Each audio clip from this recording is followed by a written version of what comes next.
And they are from Everlasting Vets United. And who is, get close, lean on up, don't be shy. Get very close on Get jumpy, Justin. Good name, by the way. Great name. You like that? I think so, too. Love that name. Who wants to go ahead and explain Everlasting Vets United to our listeners? I'll take that one off. My name is Justin Roy. I'm the founder of Everlasting Vets United. I started this. I mean, it's something I had to build up to because I had to start it off with my own pocket. So, What the impetus? What got it started? Yeah. What really got it started was I served in the military myself, in the United States Navy, and I love my armed forces, but when you go to get out, they promise you that there's always help, and a lot of times it's hard to find that help. So a lot of our service members are ending up on the street.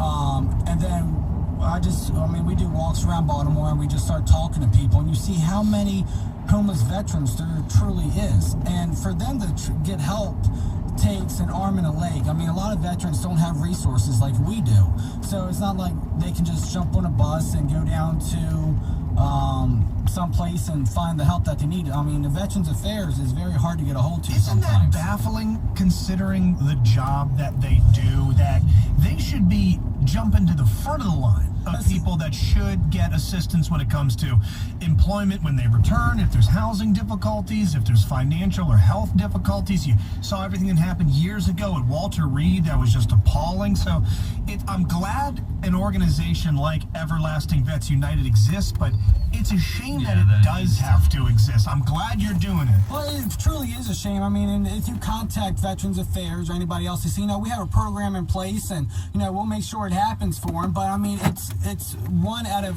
100 people make it through the program to get the assistance they need. And there's probably a need for you to find these veterans, because many of them are probably have mental health issues, right? Maybe off the grid and don't know how to be gotten a hold of. And I mean, that's the main thing. I want to make this where our veterans feel like the service they provided is truly appreciated. I mean, there should be no veterans, but when I'm done with this one day, 20 years down the road, when we're finally saying, we made it, I want to make sure that there's no homeless veterans at all, because this should never happen. I mean, they should be able to walk through the door and say, I'm a vet and I truly need your help. Can you please help me? And somebody say, yes, we have your back. Again, we're joined in studio by Everlasting Vets United. We got Justin, we have Serena joining us, and this is great. The goal is to lend a supporting hand to brothers, sisters, and their families who are homeless or in need. And he said the goals: feeding, clothing, housing, training, educated. What seems to be the biggest problem that you encounter? Is it PTSD? Is it not knowing how to fold themselves back into the civilian world, or is it the negligence of the military and government in taking care of their own? I think the number one thing is the government taking care of their own. Or lack thereof? I've reached out all the way to the highest leader, all the way to the lowest of Maryland, and each person has said, at this time we cannot lend our support. There's programs in place. But when you call those programs in place, they don't have an answer for you either. And the second thing is pride. A lot of people can't just step up and say, even though they know they're homeless and everybody else knows they're homeless, they still have that problem saying, can you help me? And that's where, as Everlasting Vets United staff, we're a family. We're not here to make you feel like we're helping you. You're walking into our family, and we're going to help you out in the end. Interesting. I didn't think about the bravado angle of, you've taken care of yourself and your brothers in a foreign theater of war for so many years. It might be a tough pill to swallow when it comes to your pride to say, hey, I need help. Yep. Now, you said you've been around for like 6 months. How does one even go about getting this off the ground? And where are you at now, and how is this going to grow?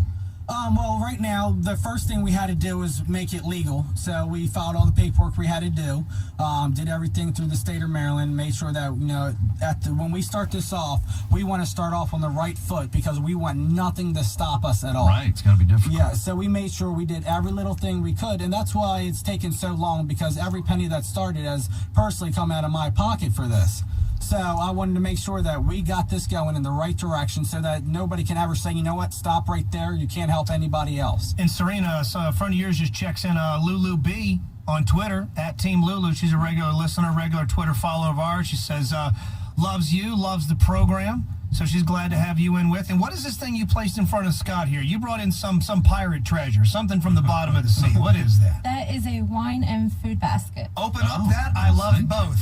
That's very nice of you guys. You didn't need to do that, but you know, we do events throughout the year to help raise some money for 98 Rock and Recovery, and then we're able to dip into that every now and then and give some folks some money for causes that we see fit. And we like what you guys are doing. It's everlastingvetsunited.com, and you know, we're just going to give you a little something we could. At least it's $1,000 for you guys. We truly appreciate that, guys. Thank you so much. Our pleasure. Absolutely our pleasure.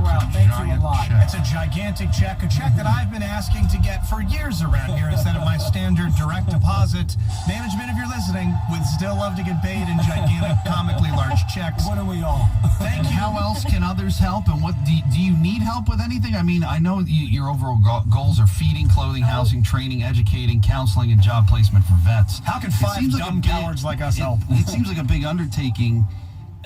Is there any help you need with the charity, or is it just financial donations right now, or what are you looking for? We're taking all donations. Okay. As far as if you have clothes that you don't wear no more, food that's not perishable and stuff like that. But we have a GoFundMe account. We also are holding a quarter auction coming up May 21st. Yeah. And that you can find more information on our website as well as our Facebook page. All right, so it's everlastingvetsunited.com. You know, and if people can't spend a lot of time coming out to help us out or give money, we just want to say that if you see somebody in need, take a second, say, you know, we're thinking about you, we have your back. Give them a sandwich, help them out, make their day a little bit better, because that's all they need. A smile and somebody to talk to sometimes changed their lives forever. If heaven's real, you two have a place at the table, man. This is great. Thank Everlasting Vets United, everlastingvetsunited.com. Hit them up. Be sure to let them know if you know of someone in need in the military. They've returned from fighting for you. Why don't we fight for them? Guys, thank you so much. Thanks, guys. Thank I you. appreciate the time. All right. Thank you so much. Stick around.